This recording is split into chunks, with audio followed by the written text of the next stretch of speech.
Good morning, everyone. The aim of our study was to evaluate IOP control, visual acuity, complication in phacomorphic angle closure following phacoemulsification.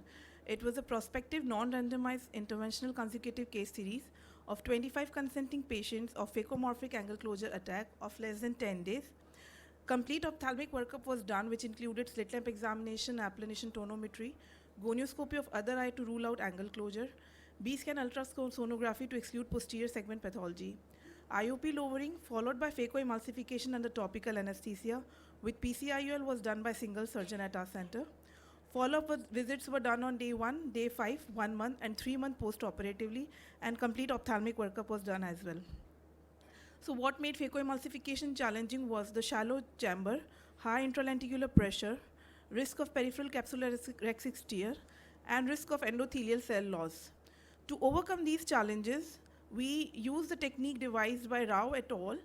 Anterior chamber was filled with viscoelastic, and a 26-gauge needle, which we also use as a cystitome, is used to aspirate the liquid cortex, which deepens the AC and facilitates the controlled capsulorhexis. Topical anesthesia was used, which added to the patient's comfort.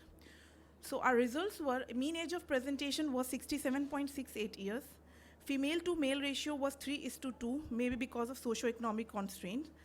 Mean IOP at presentation was 41.12 mm of Hg, and at final follow-up it was 13.84 mm of Hg, which was quite significant. BCVA, best corrected visual acuity, was 6/12 or better in 16 patients, 618 to 636 in 8 patients, and 660 in 1 patient. 16 patients who attained 612 or better vision, out of which 8 had pre-operative IOP between 25 to 40 mm of Hg, that was 50%, and other 50% had IOP between 41 to 55 mm of Hg. And 13 patients who had 612 or better vision, duration of symptom was less than 5 days, while 3 had duration of symptom between 6 to 10 days. So visual outcome as well as IOP control results are comparable with other studies of ECC, manual small incision cataract surgery performed in phacomorphic glaucoma. None of our patients had posterior capsular rupture or running of capsulorhexis. However, on the first post-op day, there was severe corneal edema in 8 patients, and 10 had grade 3 reaction in anterior chamber, which resolved with standard topical medications over the next few days. So conclusion, first of all, there's no association was seen between pre-operative IOP and post-operative best corrected visual acuity. Shorter the duration between the onset of symptom and surgery, better was the visual prognosis of visual acuity. And phacoemulsification is safe and effective in controlling IOP and achieving good functional visual acuity with minimal complication in the management of phacomorphic glaucoma in experts' hand. Thank you.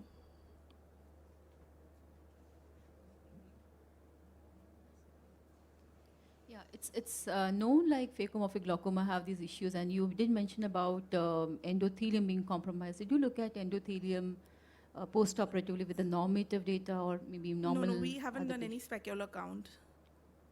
I think it would have been good to look at that as well, yeah, the post-operative outcomes.